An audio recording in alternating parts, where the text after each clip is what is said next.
आज का इस वीडियो में आप देखेंगे वर्ग दशम के इतिहास पाठ्य पुस्तक के अंतर्गत अध्याय 3 भारत में राष्ट्रवाद चैप्टर के कुछ अभ्यास प्रश्न और उनके उत्तर इस वीडियो में आप जानेंगे। यहाँ पे आपको सिर्फ ऑडियो देखने को मिलेगा, आप ध्यान से सुनेंगे। तो व्याख्या करें में प्रश्न है क नंबर, उपनिवेशों में राष्ट्रवाद के उदय की प्रक्रिया उपनिवेशवाद विरोधी आंदोलन से जुड़ी हुई क्यों थी?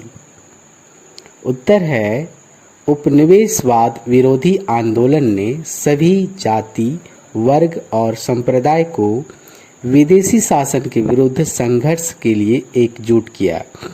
इसने स्थानीय लोगों में राष्ट्रवादी और उदारवादी विचारों के आदान प्रदान के लिए एक अच्छा प्लेटफॉर्म प्रदान किया। इस प्रकार उपनिवेशवाद विरोधी आंदोलन सभी उपनिवेशों में राष्ट्रवाद के विकास के लिए प्रजनन भूमि बना।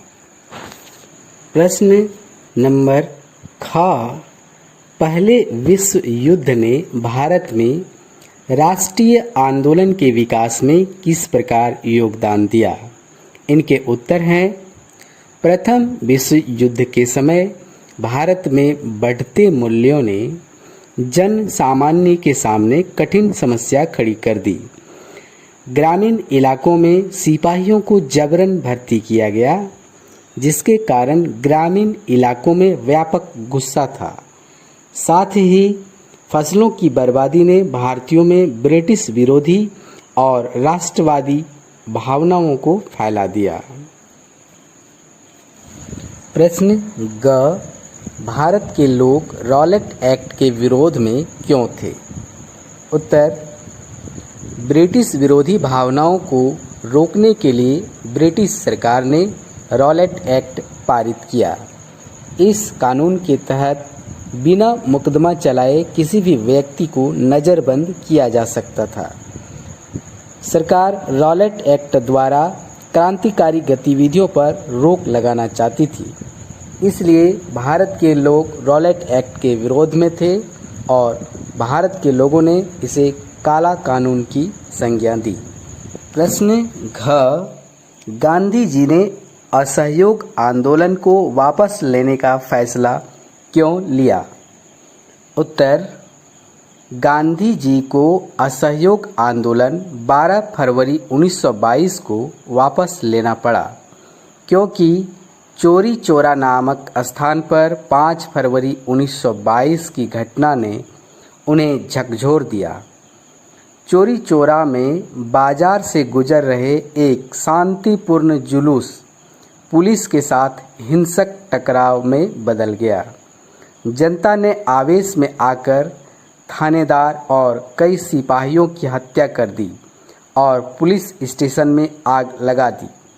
इस घटना से आंदोलन ने अपना अहिंसक रूप को खो दिया।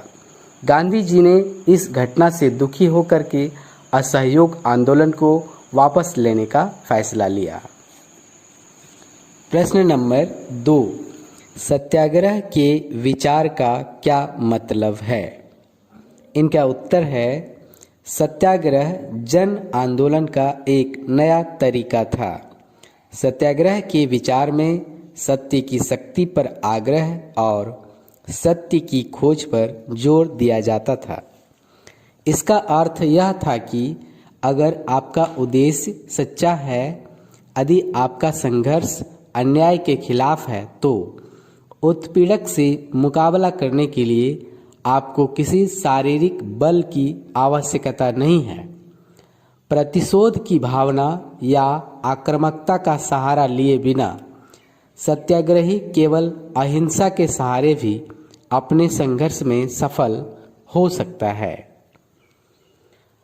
और आगे का जो प्रश्न आप देख पा रहे हैं, जलियांवाला बाग हत्याकांड, साइमन कमीशन, ये हमारे अगले वीडियो में आप देख पाएंगे।